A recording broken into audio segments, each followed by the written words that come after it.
the very first thing we're going to do, we're going to paint our witch's hat today. I've got it sitting on top of my black nonstick mat. Everything comes off of this that I've found so far, so I'm really, really pleased. It makes cleanup a breeze, especially since I'm going to have to be painting this rim. We're going to take, I've got a new bottle of paint, I'm going to take my pop top, and that just opens it right from the plastic and everything, and it rips it enough so that you can get a hold of it and peel it off. We're going to take Ultra Blue Deep, and we're going to give it a base coat all over the entire piece. We probably, you know, as I say that, we probably need to mix a little bit of sealer in with it because this is a very porous kind of surface.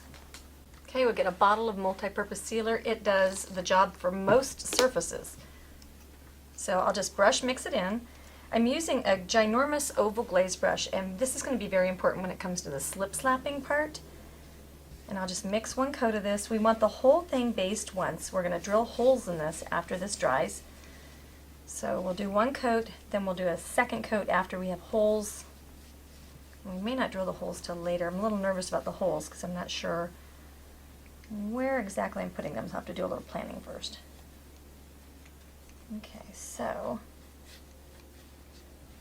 just get everything base coated and allow it to dry. Make sure it's good and dry before we move forward, okay? Alright, I have a craft store pumpkin that we're going to make this hat for, and so I just have just a long, tall, skinny one. You could get them any size. You could use a real pumpkin, but because we're dealing with variables, I'm just going to pretend like it's not already orange, and we'll start from the base up. You can paint a real pumpkin, by the way, too. I don't know that I would take the time to do that, but you certainly could, and you could find a gourd. I'm going to mix the all-purpose sealer with my paint. I'm not going to worry about my stem, it's not very well done anyway. And I'm just going to give it a nice coat to cover. In this case I'm already orange, so I'm probably not going to have to do a whole lot of base coating.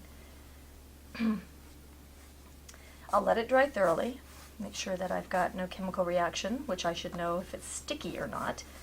I think this should be fine. Using my big 1-inch oval glaze, which is indispensable. It is the one base coat brush I would not live without. Okay, we'll get it all base coated and we'll let it dry and we'll go on from there. Alright, I'm pretty certain what I want is to put this larger, this is the Funky Tan stencil, and I think I want to put these larger houses down there. Now the problem that I'm going to have is I'm going to be on a round concave surface. There is no law in the universe that says you cannot cut your stencils and make them into multiple stencils. This makes it easier when you have a bunch of stuff going on. If I was doing just a straight band of stuff, I wouldn't worry about this. But I'm just going to cut this out and I'm going to make it into a couple of stencils. And then I'll have, you know, little motifs of stencils instead of solid stencils. Rah. Leave yourself enough connection so you don't break your stencil. Okay, and then I'll just go ahead and take this time to go ahead and cut the other set of buildings up so that I don't have to do it later. And I'll cut the fence out. The fence out. Okay, now I have a bunch of little stencils. Alright, we're going to re-wet our top part here, and I guess our bottom part, but let's do that after. Let's work in one section at a time so that we can keep things wet. So the reason we do this is because if you have, the reason we base coat and then allow it to dry is if you have a brown colored base coat, which is what our hat was originally based, then what will happen is when we slip slap, it will lift the paint off and it will display the brown color. So because we don't want it to show the brown color, we have to get a dry color back in the background. But the reason we re-wet it is so that we can slip slap into the blue and have the colors go together. And make sure I get the top of the hat. And you can re-wet one more time all the way around if you feel like you've been moving a little slowly or talking too much like me. Okay, I'm going to pick up on the very toe of my brush a little bit of the blue, and I'm just going to kind of spike it around the hat. And if you can see, I'm going to move it so that you can see. I want to bring it all the way down I'm gonna let it kind of grow and glow and move around and have all kinds of things. I want that house here, so I'm gonna have to get kind of light back there, I think. I don't want it the same color everywhere, and I don't want brush strokes to show. I want it to be blended enough so that it looks dreamy. And we're gonna have that gold moon up top there. So I'll just keep doing it. I can pick up more blue if I need to. The idea with this is, it's stinking Halloween, so don't be afraid of it. Right? Well, ha ha ha, that was almost a pun. Okay, now I'm going to go into the Bahama blue, and I'm going to increase my contrast. And wipe some out, because this is a strong color, and I might even pick up a little more blue. I'm going to bring it all the way down to the base. Pick up some off the trash heap there.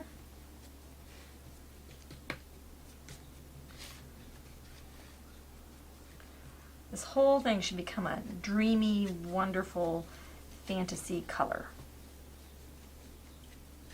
And you can just keep working back and forth if your colors are drying into the blue, bring them down. It is a really warm summer day, so my colors are almost drying instantly, which is fun. That's okay, because that gives me a chance to play with it a little bit more.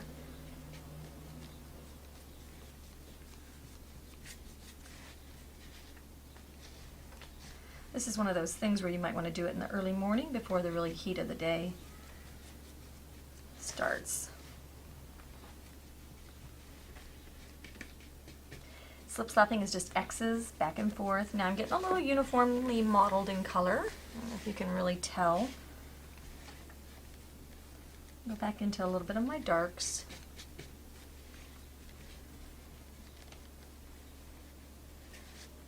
And the question I have to ask myself is, will I be able to see it if I put black on top of it?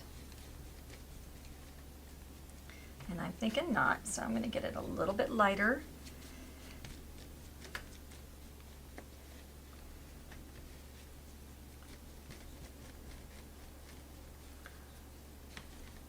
And we can make it eerie by putting some blue in with our light. I'm having a hard time doing this so that you guys can see. It's just a continual.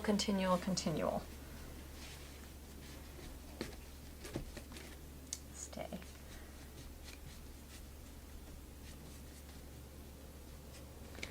So when we're talking about our contrast, we want to go up a couple values.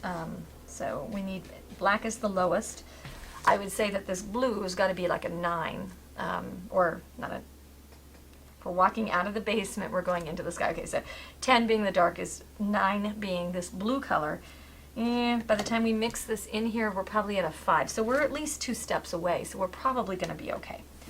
Now what I'll do, now that I've got a little bit more control over this situation, I will come onto the rim, and I will let this brush cup into the edge, which it does absolutely brilliantly. And I'm just going to work in a section at a time. Like on a round thing like this, I think it's important to go a little bit more rapidly. And now this, I will keep things going in and out and kind of dancing around the rim. And I may just need to go ahead and switch to a smaller one of these brushes and use a little less paint. Now I'll show you a trick that we can do after. I'll just keep working my way around. These brushes, see what they do is they just cup right on into the rim. They are control brushes. They just know, like they're like guided brushes. They know where they're going. Need some more paint. We have a perfect color story going on here. We've got the blue and the orange. It's a complementary color story. You could use purple if you wanted to. We're going to put a little purple in this, I think. If that gets too juicy, wipe off some of it and pick up your paint then.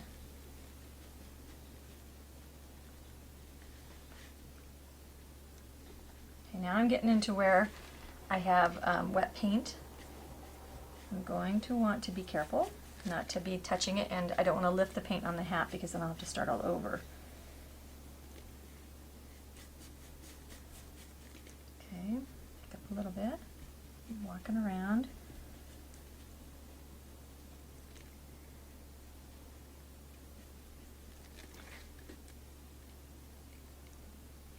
blending.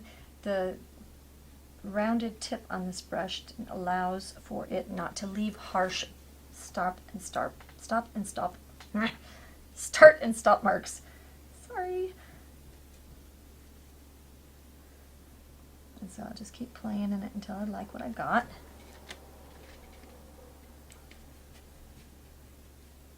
Don't make mud. If I can give you any advice in the world when it's slip-slapping time, stay away from making mud. Dreamy, okay, but no mud.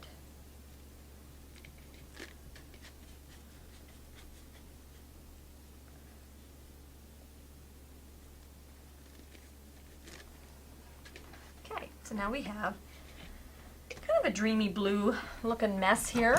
It's actually going to be awesome. So I'll allow everything to dry completely and then we'll move on. Okay, I've had my pumpkin in the sunshine, which is what 90-degree days or 100-degree days are good for. Now here's how I always tell if I have the right combination of chemicals and things like that. What I do, number one, if it's too slick a surface, I would sand it first to get rid of any ultra slickness. Then what I would do is after I put my first base coat on and I'm sure that it's dry, I give it a light skim scratch, very light pressure. If I don't see anything being raised, which I'm not, then I'm feeling pretty confident. I only have had paint on here for 10 minutes, so I'm not going to go because it hasn't had time to cure. Overnight is a cure time, then you can go like that if you want to. But I'm feeling pretty good about this. It feels intact, it feels connected, and now I've got a solid base color that I can tell you, go basic Canyon Orange, and we're good. So now we need to do some details on this. I'm going to pull out another oval glaze. I have many because they're so wonderful. All right, I have to re-wet my pumpkin. We're going to do the same kind of thing in a way. I'm not going to worry too much about the bottom of that. So I want to do it where it sits on the ground. Re-wet my pumpkin and draw it up through the middle.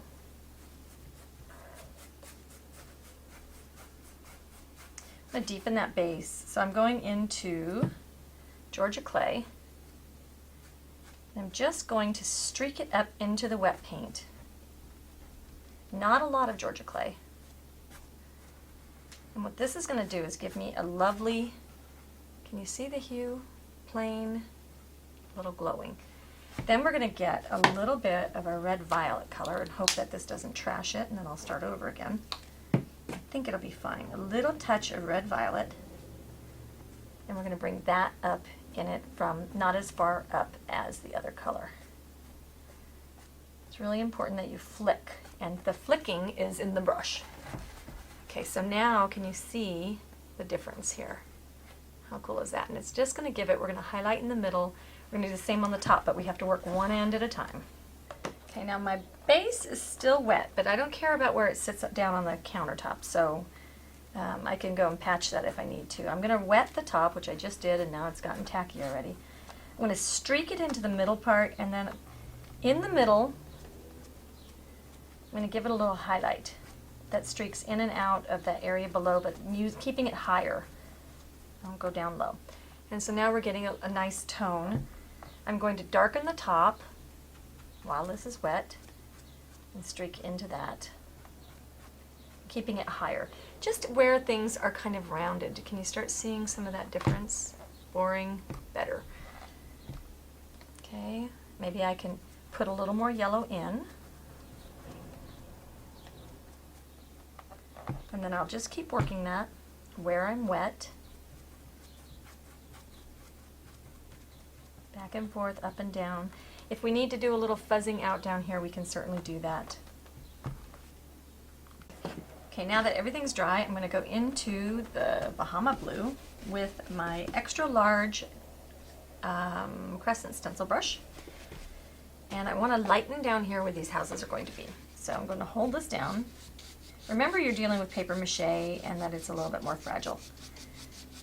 And I'm just going to rub in this background area. I'm going to rub a little bit more down low, which strikes me that maybe I could wait to do this area down here. We'll see how it turns out.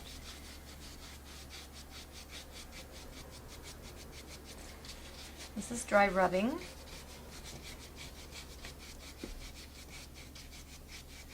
excellent technique for getting just a little bit more of a highlight in the middle of something. And you could do it with your eyes shut, which I love.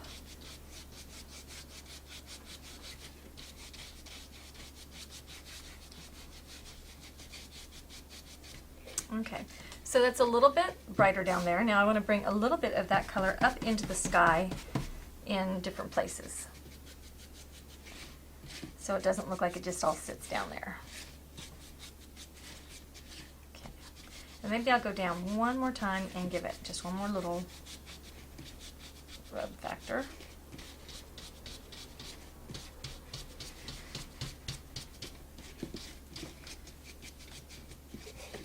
Okay, this is getting kind of bright and kind of fun. So from here I want to take a little bit of our red violet color, and I want to bring it into my dark areas up in the sky.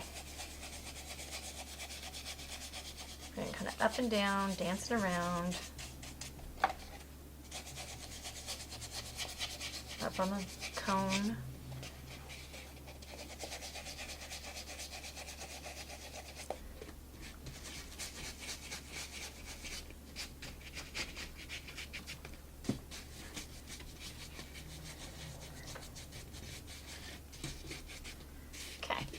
I have a little bit of a different tone to it and color. Okay, we've got a line of, I think it's 6 or 7 stencils that are all in the Halloween line. And it's kind of a little unusual to find the Halloween stencils. This has the witches and the moons and things like that with stars and that kind of thing. This one is Eek Bats, and it has all different kinds of bats. Bats are a pain in the butt to base coat. This is our Funky Town stencil, which we took apart just a little while ago. We have Witch's Brew, which has all kinds of brewing type things. It's really a big thing right now to make those labels that go on bottles. You could use old wine bottles and make props, and you could put candles in them. Very, very, very, very cool. Glue the label onto the bottle, antique it, drip some wax. Awesome. Halloween stencils with Halloween pumpkin faces and pumpkin stencils. So what you can do here is we've got 3 sizes, and we've got 3 sizes of faces. So we've given you a set here, and then we've come up with squatty ones and different shaped ones, and a leaf and brambly border stencil. And then this is a background stencil that you can use as a repeating background stencil. Today we are going to take our Travel by Broomstick stencil, and we're going to prepare it for use. So I like to use the tack it over and over again on my stencils to stick them down. And they're stapled, so take the staple out carefully. And you can preserve this. I like to stick my stencils, once they're sticky, back onto a page protector or onto the thing that it comes with, and it just sticks on there, and then I can hang them or put them in my binder or whatever. You want to be careful about letting them all stick together. I'm going to tack it over and over and put it out. I could make the whole stencil sticky, which I might use a roller. Or if I know I'm going to use a specific area, I'm going to use my nonstick mat.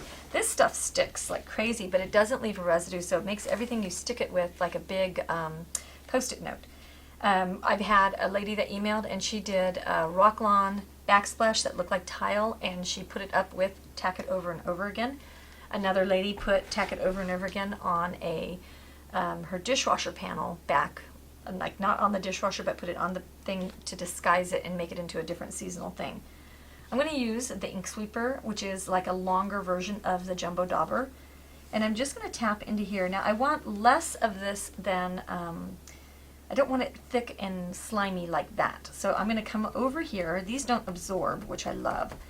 So I'm going to distribute that on there so it's nice and smooth and not so chunky looking. And then I'm going to go on my moon on both edges. And that's good enough. And then I'm going to do this smaller size witch.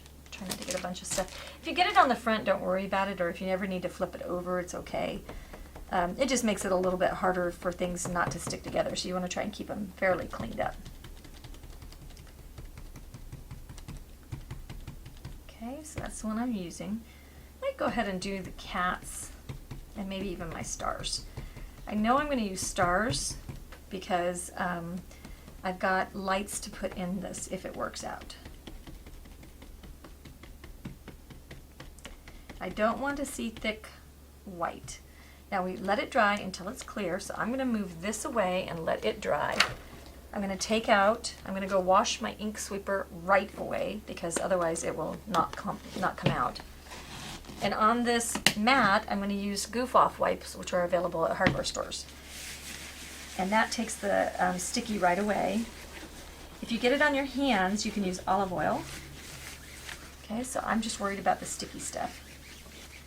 The longer that tack it is on there, now it will stick to fabric and all kinds of stuff. It does not like paper, so don't use it with paper stuff. The nonstick mat is real easy to clean if you want to, and my water is empty almost, so I've got little mist-its that I keep in my painting kit. You can just mist your mat when you get ready to clean it up, and then everything will just wipe right off. Yep.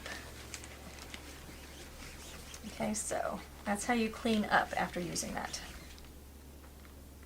As I'm trying to put my moon on, I realized that if I would do it upside down, I wouldn't have the flop of the big part of the stencil hanging around. And I did a light coat of my tack it over and over. So the lesson here that I love is that you can control how much tack you get. So you can do a little bit by having a very thin coat of tack it, or you can do it heavier and have a more aggressive tackiness, if you will.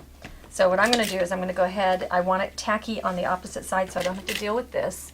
And then I also want it heavier tacky because when we were just doing, I was just trying to stencil with this, it wasn't sticking because it was so lightly tacked. Does that make sense? So instead of a light tack, I'm going to go for a heavier tack. So I will just, and you can see the white there. I think before you probably could see that it was more, I don't know. And I'm going to go ahead and give it a body around it to allow it to have more stick. So maybe we could base coat this, that would be fine. Totally a fine choice. But what we're learning here is how to make something less and more tacky and controlling that situation. So I think that there's a really valuable lesson here. And so I'll go all the way out through the cats on this side. Now I can stencil on this even with the tacky stuff on, and sometimes if you don't stencil very much, it will remain tacky. So I think that's probably good. I'm going to go out to the edge just in case. Okay, and then I'll let this dry, wash out my sponge, my dauber right away. And then you're going to need to be really careful. I've got both sides tacky. You'll need to be really careful where you lay that because there's not really a safe place if you're around paper and stuff like that. And I'll clean this off right away. A container of these goof-off wipes. I call them miracle removers. Very cool. I got mine at Lowe's. As I'm getting ready to put my face on my pumpkin, one of the things I don't think anybody ever talks about is the reasons that we buy pattern packets is to paint projects. This is the Trick or Treat pumpkin floor cloth. And what I love that I did here is I love the color of my eyes and my mouth and my whatever, the nose and stuff like that. But what I'm doing right now is instead of reinventing, going and getting out my book and making a decision, this has already been done. I can, if you ever need to put a pumpkin on a project, take out maybe you have a stencil and you're not quite sure what colors would look good. So you've got pumpkin stencil. Well, you've got a pumpkin pattern. Now you can take, maybe you've got pumpkins in 3 different palettes. Don't think of these just as projects. Think of them as recipes for pumpkins. Does that make sense? So I'm going to go and look at my recipe for my pumpkin and see what I put for the inside color on my pumpkin. So when you're doing this, keep your patterns maybe organized so that they're in like a fall file or something like that so that you can easily access the recipe cards. Maybe you have recipes for lettering or recipes for this dark sky. Sometimes I buy a pattern packet just for the color combinations or the particular way the color moves throughout the composition or something like that. And then I won't copy that, but I will definitely borrow the recipe to move the color around maybe similarly in a different composition. So it's something to think about. I think that's a unique reason for owning patterns and things like that. They're not just for projects. Okay, I've sketched on, and this is a great tip if my tongue will work, trick for trick or treat time. When you get your pumpkin all ready to go and you want to sketch on your pumpkin, use your ghostwriter, and I messed around and had an extra tooth here and all that kind of stuff. You can sketch it on before you cut it out, and that's a good way of getting your face on there. The other thing I want to talk about that is completely, I think, overlooked in all conversation about brushes. You never get instruction on base coating. I have in my hand a number 8 Pro Round, and it acts like a flat brush, and it carries an immense amount of paint, much longer bristles than a flat brush. When you flatten this brush out, it will make a flat look, okay? If I load it juicy, juicy, juicy, juicy, and get it ready for a stroke, it will make a beautiful stroke and come together on a chisel edge.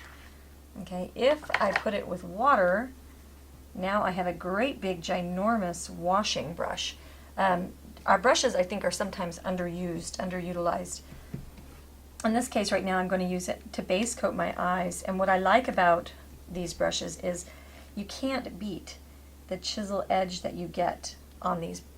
Okay, so when I want to come sliding in here to my pumpkin nose and get a nice chisel to the edge, that's when I'm going to go ahead and take out my round. And then it will base coat a nice big area. I can bring it down to my palette and round it out, get my point, and get it all base coated. So it's just a nice way to utilize your brushes a little bit more. As I get ready to scumble my face on in the inside of my mouth here for my pumpkin face, I went and took out 2 of my brushes, and I was looking for a particular size. And this one I noticed is nice and flexible. This one, however, listen, brushes should make that sound, not that sound. There is some mondo stuff rammed up in this brush. Okay, so it's time to talk. These are not cheap brushes. They're not expensive. They're Crescent brushes on the website. So what I want to talk to you about is our awesome, amazing, will take anything out brush cleaner. And it's non-toxic, biodegradable, says it right on the label, non-toxic, biodegradable, water-soluble, non-flammable, non-abrasive, low vapor. It's all those wonderful things. And then this is the brush groomer, and I like this one with the well because it will hold for these tough cleaning jobs. For everyday cleaning where you're just going to scumble it off on the groomer, the other ones are just fine. But for something where you need to work it a little bit more like this, and this is going to be better. So we'll get in close so you can kind of see this. You're going to be amazed. Be prepared for amazement. Okay, so I'm going to put this brush in, and immediately it just starts melting the paint. It likes to make the paint soft. This is how you're going to save your investment in brushes. They're your tools. They're an artisan's tools. So I'm just bending this, and then after I get it kind of worked in there into all the paint and I can get it bending nicely, I'm going to go over here. I'm going to work it. I'm not going back and forth. I'm just working one direction. I'm going to work it back in there and work it in the other direction. Okay, and I can just keep cleaning it. If I need to, I could put another brush right in this pool of liquid. It's not very thick. I could maybe base coat with that, don't you think? Anyway, but I could just make another brush dirty in it. That's fine.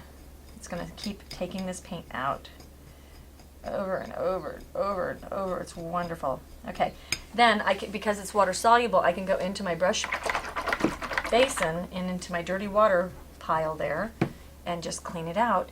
And now what I have is a flexible, non-stained, beautiful looking brush. Awesome. Now let's talk about this one that's making the soft sound. Let's pour a little bit on here. My table's not very flat, so I'll hold it up a little bit to keep it down there. This is arched, so it goes down here. Watch what happens even on my soft one that's new and not used very much. I'm even getting paint out of the one that didn't make that hard sound. Okay, so imagine the buildup that I'm preventing right now by getting that out of there. Okay, so, and then I could just scumble, scumble, scumble, dip, dip, dip. And I could go and get, you know, my other brushes, my other crescent stencil brushes. Here's another one that it's getting kind of hard sounding. I'll go in here. Now this is, there's some gunky looking stuff. Okay, green. Okay, so I can now clean just a couple of brushes out just while I'm doing my mess. It's water soluble. These are porcelain, so you can put any kind of paint on them.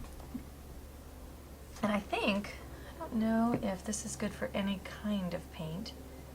Soak brushes as necessary. And for oil colors, within hours for acrylics. Let's see. Effective within minutes for oil colors, within hours for acrylics. These brushes have been dirty for days and months. So hours is an understatement. Okay, so I've got that all cleaned out and rinse this out. And then one more thing to share with you is I've got the studio water basin. And a lot, you know, when I got these in, when I first saw this basin, I thought, you know what, I have a water basin. I don't need a new water basin. And I was just kind of stubborn, and I thought, nobody's ever going to want these. Then I will tell you, this has some really well thought out parts. And I threw all of mine away. I have a couple of portable fold down ones, but this is the deal.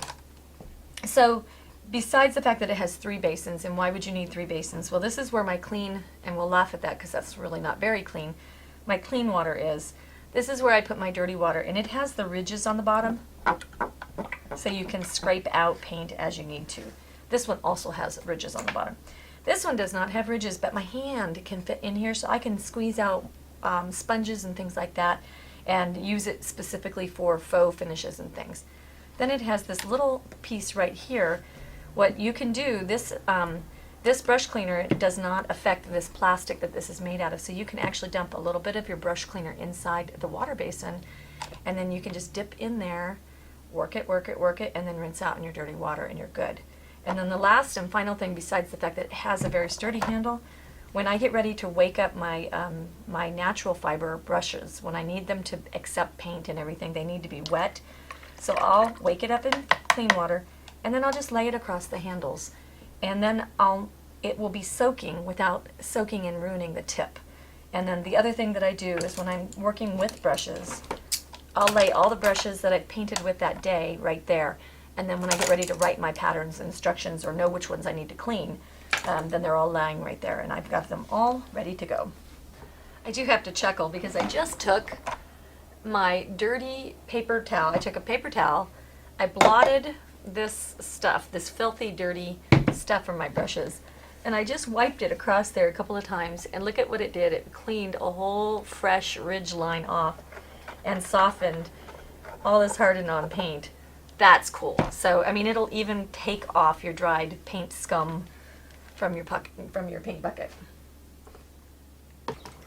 Okay, now that my stenciling is dry, I need to put a moon glow with an extra large or large either dome stencil or crescent stencil brush.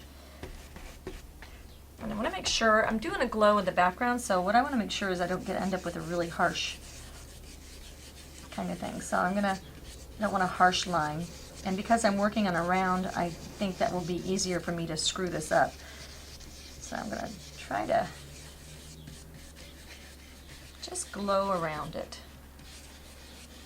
So I'll rotate it around. Fading.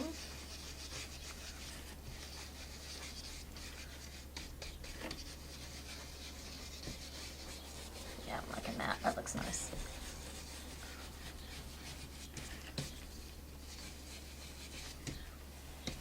Okay.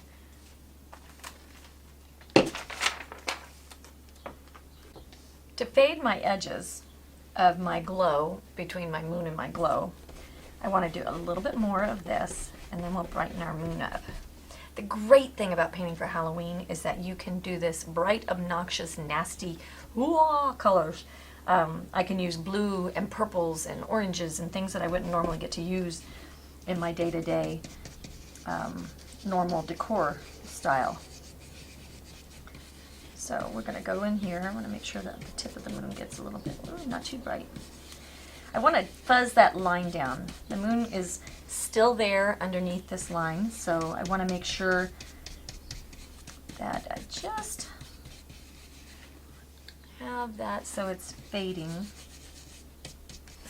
okay, into more of a fuller circle. Then I'll look at it head on, see if there's anything that needs to be fixed. Okay, so we have a moon glow. We'll take our round brush and go into our paint. We're going to brighten up. You could re-stencil. You know what I think I'm going to do is I'm going to re-wet it in my cocoa rock. Yeah, if I can stay in the lines. I'll re-wet it with cocoa.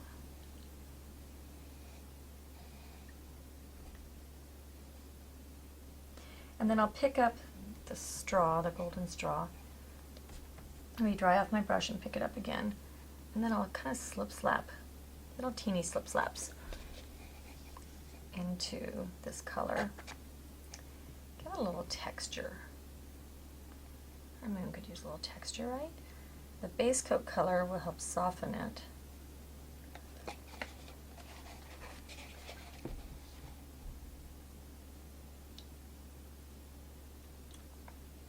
Lead away. I can dry it off. If I want it to get fadier, I'll dry my brush out. Okay.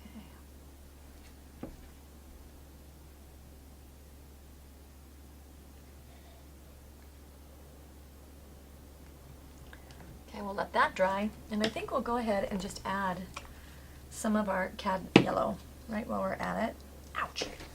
Okay, when you get your bottle stuck like this, this paint, what happens, the paint sticks in there. The way that you can prevent that is hit the bottle before you take the paint out, because that makes the paint go back down into the bottle because you've just shaken it, right?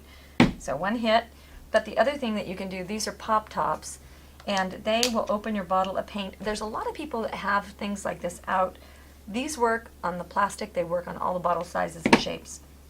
And what's cool about them, they're plastic, but you can paint them, and this is one of the patterns that we have. You can peel these things off, and that helps you when the next time you have to open a bottle of paint. I think I heard something that in some of the paint chapters they make jewelry out of these little goober things. Okay, so I'm going to dirty brush. I'm going to just pick up, well, no, I can't do that yet because I haven't done the golden straw. Dirty brush with my round brush. I'll just go ahead and add brighter yellow moon glow right now. And I could just wash that over. It's going to be pretty dull. I mean, it's going to be pretty transparent.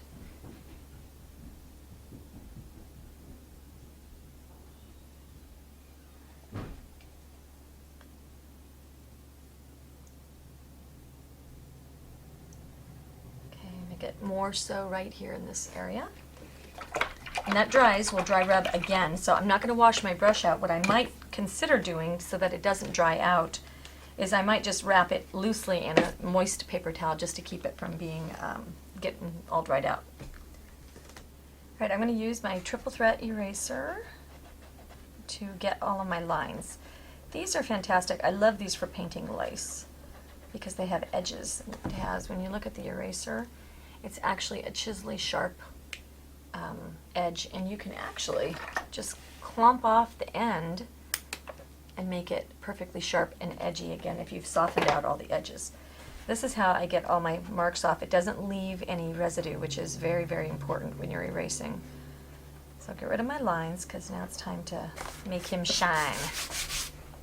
I'll pick up that crescent brush because they are so nice and tiny, and I'm just going to go ahead and I want it scumbly, but I don't need it dry scumbly in here. So I just want to make that be a little bit flamier. Like there's some light inside of there. And that's just going to brighten him up. Like I said, obnoxious is not out of the question here. That's when painting is fun. It's just like, let's make this guy out of this world. When you see where you're going to see at the beginning of this video, because I always record the intro after I'm done painting and stuff like that, and we plunk it in the middle in the front. But when you see where we're going with this, like if you didn't know, like you'd be like, oh wow, that's so cool. Anyway, so get them all brightened up, and then we're going to shade him, and he's going to look awesome. Now we could brighten that one step further with a little bit of white in the middle, and we'll see if that's needed after we get going. The other thing that you need to know is these pumpkins that you can get, you know, at all the craft shows and craft stores during that time of the year. I would stock up on them because they are very, very cool. You can actually carve these. So you can carve them out, and you can cut out the bottom and put a light in it. So like that might be another alternative because of what we're doing with the hat. You might think about putting the face on and carving it out and then having a light bulb in it, and then you have a full lit up effect. Okay, now we'll pick up a little bit of, well, I guess we still haven't done the golden straw. We'll do golden straw. So really, truly, I probably shouldn't have done too much of the yellow until I dry rubbed in my golden straw. But we'll just try to stay out of that area. Okay, so that'll brighten that aura. We'll keep this within the darker yellow color. To say painting on the round is definitely a little bit more unique than painting on flat. Okay. You could do this effect on, gosh, just about anything. We had a really cute idea. Let me grab a thing.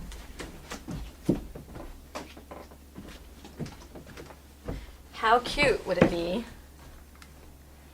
Okay, I don't have time to do everything I think of, but gosh, I love the idea. So how cute would it be to make this wine box into a long pumpkin face? Okay, so just paint it orange and then give him a face. You could have different faces on either side. And then plunk that hat on top and glue it down, and then you have the same exact effect that we're doing here, but you have it on a functional little wine box. And if you glue it on there, then that will pull that lid off. Okay, so I think that's cool. And the battery pack that we're using is fitting up inside this hat, so you don't have to worry about that. You might not want to glue the hat on in that case. You might think of a different thing, but you could just paint it. Anyway, I think that is clever, clever, clever. Okay, next I'm going to put my houses on. I want to decide which house gets to be front and center. And I think this middle one is the one. And if I cut in a basically straight line, it doesn't really matter. What I'm going to do is I'm going to put that down on ground level. And I'm going to get this guy on there basically straight. Okay. Get them all punked down. Okay. That seems to be attached. I have a little bit of paper. I got tracing paper stuck under that one time. And when I tell you the paper doesn't like to come off, I am not kidding. I'm going to use black. Now, one thing that I have learned, and we'll see if I remember it all the way through what we're doing today, is you don't want to glitter until you are all done with like the varnish step, because you can't varnish over your glitter. All right, so then I will just put my house on, and it's going to go right around the windows and doors and things like that. I think you get the idea. I'm going to need to flatten this down to do it, and I need to be able to see it. Anyway, so I'm going to stencil that, then I'm going to move it, and I'm going to take my fence stencil and I'm going to put fence posts in between, and then move my house over and yada, yada, yada, and just stencil around. I have to chuckle because I'm needing my hat to be up at a different level when I can't see around it. So I need it to be up, but if it's up, then I can't get the pressure I need to be able to stipple. So I took out my Artist Buddy, and that gives me a platform that's firm, and yet it gives me an angle. If I put it sideways, I can see onto what I'm doing perfectly. Okay, now I've gone all the way around. I'll get rid of the Artist Buddy for a little bit. And now I need to take a round brush, stencils, and don't forget that stencils can also be used to, this is getting cute, look at that, love it. Stencils can also be used to just trace, and what we need to do now is get rid of our bridging. So we'll just go through and just base out our bridging, and you can use them, stencils, on scrapbook papers, things like that. You can totally, can you see just a little haunted thing on the bottom of a cute scrapbook paper? And I'll bring these out wherever I didn't want it, because we're on a concave surface. Flat stencils a little bit trickier to use. And we'll bring things all the way down to the ground where they weren't because I couldn't set it down because of the concave surface. And in a minute you won't be able to tell that we even stenciled this stuff on there. Alright, so we're going to use our cocoa and we'll re-wet the windows just a little bit. And we'll slip slap a little bit with our cad yellow. And this could be kind of chunky. You know that, like the guy that does the Keeper of the Light or the Paints the Light Kincaid, when he does that, he actually, if you go look at those paintings, go into the mall and look at his paintings, they are, when you look at that, the way he achieves that light, it's easy enough. Once again, back to the recipe cards, right? Go and look, and when somebody's really good at stuff like light, go and look closely and try to isolate why it's so good. So there's a little bit of white in his light, and then of course we have to shade these windows. See how much brighter that is than everything else. So we'll do that to all of the windows, especially the ones we want to highlight. Okay, next we're going to take, I've got my curved flat brush, which is my new very favoriteest brush I'm using. It is curved on one side and flat on the other. Whoops. Curved on one side, flat on the other. It acts like a flat filbert. Like it'll float like a flat and it'll filbert like a filbert, and it's all bang slam in one brush.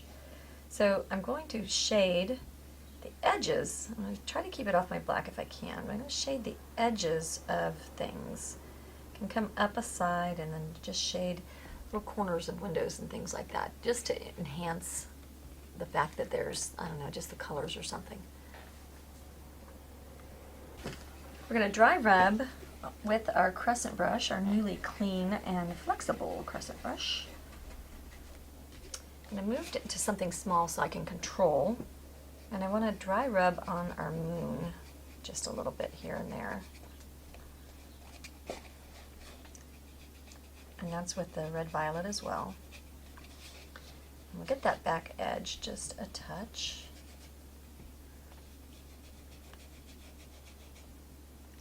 I'll increase the color on the tip of my brush so that I can tuck it right where I want the color. And that's where I'll set down first, and then I'll rub a little bit more. Okay, so there's our little moony poo. Okay, and I'm looking to see, I think we're pretty good. I could rub in, well, I've got my brush dirty, I could rub in a little bit more of this red violet color here and there, just to kind of give it some of that charm.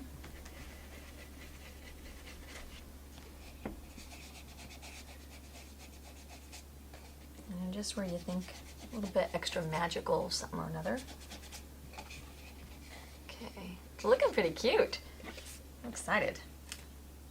All right, we'll add some shading to accent the eyes. Okay, so we'll come over here and we'll shade along the back of the eye, the red violet. We'll wait for things to dry and then we'll go and do the other side. Okay, cute, cute, cute. All right, gotta figure out my mouth. Where do I want? I think we'll go along the bottoms of the mouth, and I might walk it up. Oops, as I blot too hard.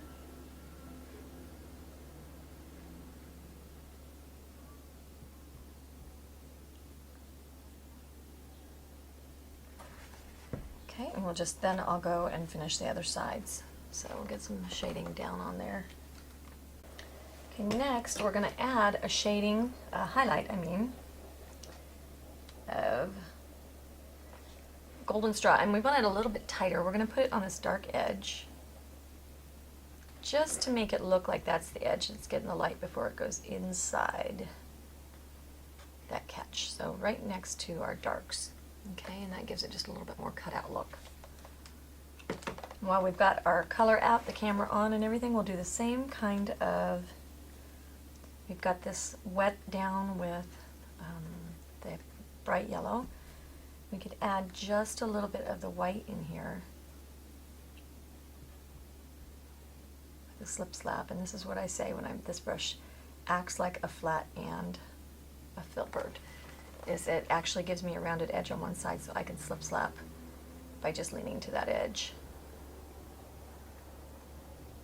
Now you could keep this much simpler. If you're doing a craft show, I probably would go with a straight face of just a simple color and maybe a quick shade or something like that. But you could keep it much simpler if you were doing something very, very quick and easy for crafts. Kids, scout projects, all that kind of stuff. This would be a lot of fun to do. Okay, next I'm going to take my Georgia clay, and I'm going to float a little bit, almost like more like a glaze on my eyes to give it a little bit more fire.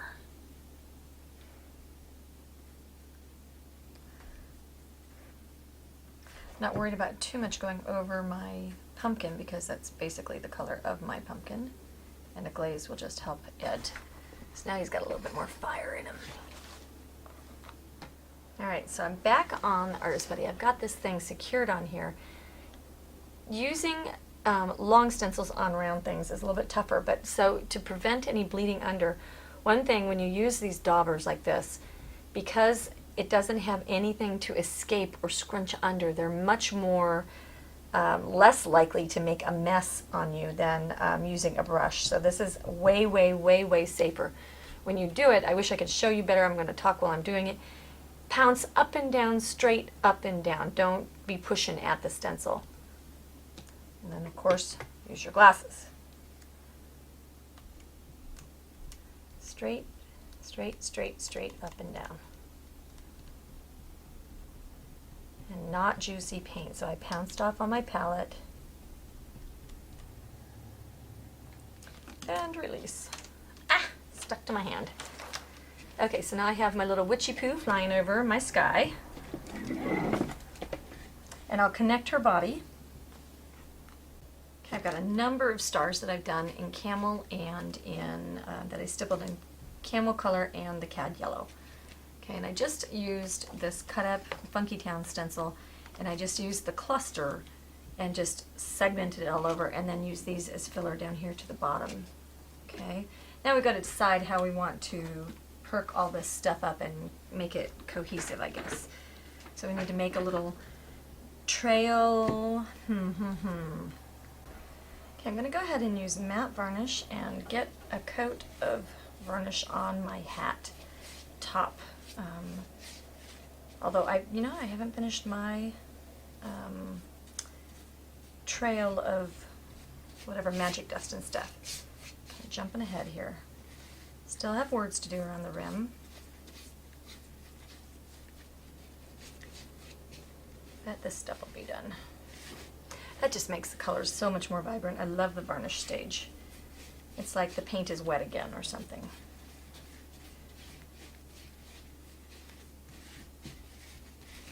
Okay. Alright, before I get too crazy, my intention is to poke holes in this and make, put light bulbs, these teeny tiny bulbs. There's a battery pack that goes underneath, and it'll be inside the witch's hat. So now I'm trying to decide which one of these I'm going to make into my bright little starry kind of glittery trail. So I'm going to be working on that, and that's what you'll do too. You could think about putting the battery light bulbs through these windows as well. Since pumpkins are a little bit shinier, I'm going to go ahead and give my pumpkin some gloss varnish for his finish. And that'll give him just a little bit more polish. I may add some spatters or something on him. He feels like he needs just a little something more.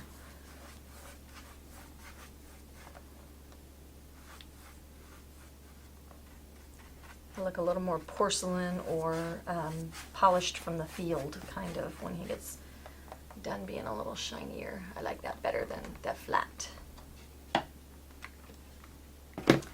Alright, so I have my Trick or Treat Smell My Feet. Since he's going to get some feet, I thought that would be appropriate. If you don't want to smell my feet, you could go trick or treat, going around there.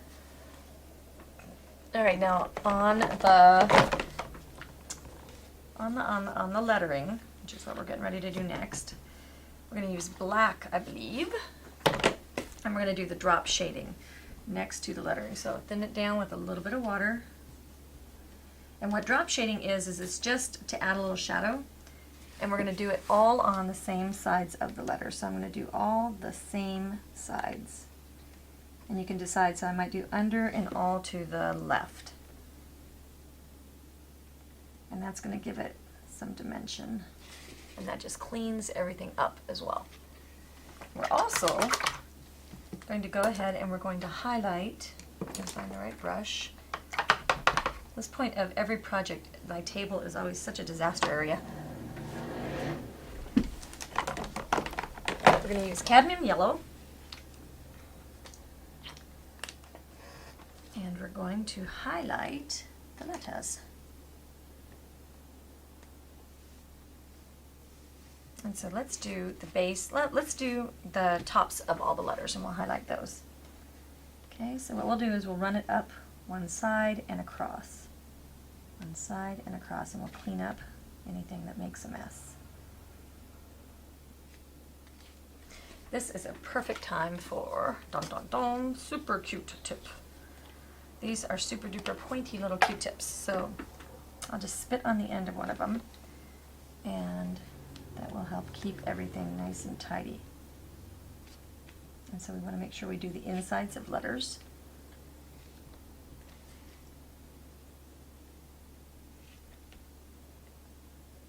Rah! That got out of control. Okay, so then in addition to that, give me kind of all the steps at one time so that you can just go. I'm going to take my red violet, and then I'm going to do the bottoms of all the letters.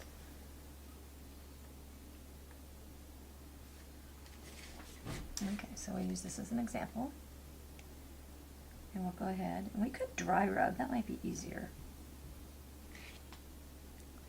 So that's what floating would look like. Maybe what we'll do is we'll dry rub using a crescent stencil brush. Rub, rub, rub. And then we'll go across, bring that up, and then give it an anchoring float. That's a little easier, I think. Yeah, that looks sweet, huh? As I'm doing the letters, I think that it's interesting to note that I'm using a fairly good size one of these brushes, a 1/2 inch. I'm not worrying about it going on the background because the blue is compatible with this color and I've got it in there anyway. And it is so fast to get that color on there. It just scrubs on up, and then that simple little anchor float is going to reinforce that color. That's some quick and speedy work. Nice for repetition. There's no need to be too tedious on this part of the project. So just rub, rub, rub, and a quick anchoring. And I almost should be able to just whip this thing all the way around. Okay, so go here.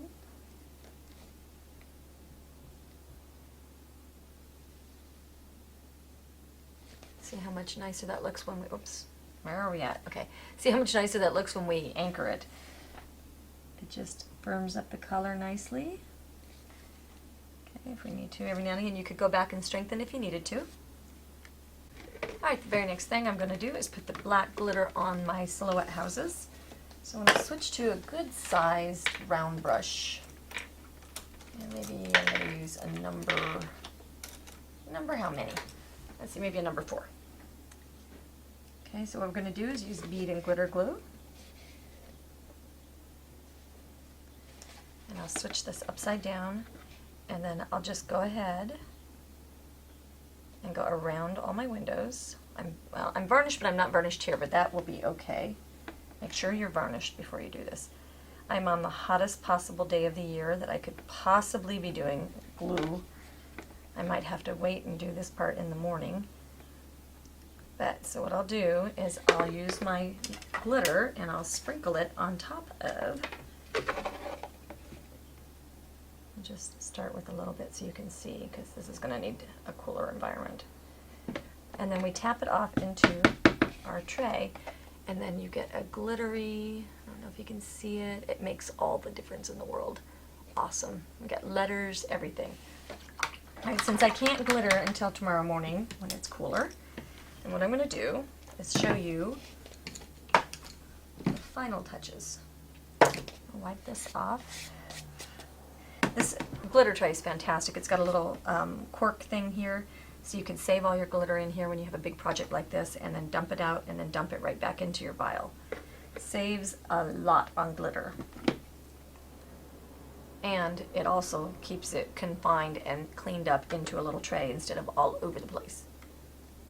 Okay, so I have my glitter on, and I'm just going to take a very big soft mop, and I'm just going to brush it down, loosen things up, scrape it off my window if I got some on my window, and then brush it into my tray. I used, I'll tell you, almost an entire bottle of the glitter, because these surfaces are a little bit bigger than you would normally glitter. You don't normally cover big, giant buildings like this. They're not giant. I mean, this is a small hat, but you know what I mean. I'm used to ornament glitter, I guess, where I'm doing skinny lines. So I used a lot, but it's all laying in the tray, really. So when I get ready to put it back in my bottle, it's going to be not a problem. So thankfully I remembered to do my varnish first. This would look really cute with some purple in it, but I think this is just such a fun project. Okay, next what we're going to do is we're going to dump that back in the thing, but we're going to wait a minute to do it. Okay, the final step that I want to do is I want to put holes where in some of my stars. I'm using this little two-sided drill. It's on the website. Don't want my holes too big. And I did do an experiment with this yesterday on just a plain hat. And I have to say, I'm liking it way better what do you call it, painted and varnished. It makes it a little bit more solid. So I'm just going in and I'm popping the little light bulbs in, and so they barely stick out, okay? And then I'll decide, let's see, where do we want to go from there? Probably the middle. And there's 20 lights, and then this has got a little battery pack. I won't make you watch all the way through, but my plan is they all go in, and I just bury this inside this, and I put it on top of my pumpkin head. And I think it's just going to be tremendous. I love it. And I'll show you when I'm all done. Okay, here we are with all the holes drilled in the hat, and the lights are in. Okay, I've got a cord because I'm gonna put mine on display and stuff. So here we go. You ready? Ta-da! So we have a really cool light up the night kind of witch's hat that can go on top of our pumpkin head that can have our feet dangling. Very fun, very cool. I hope you enjoy the project in whatever state that you decide to take part.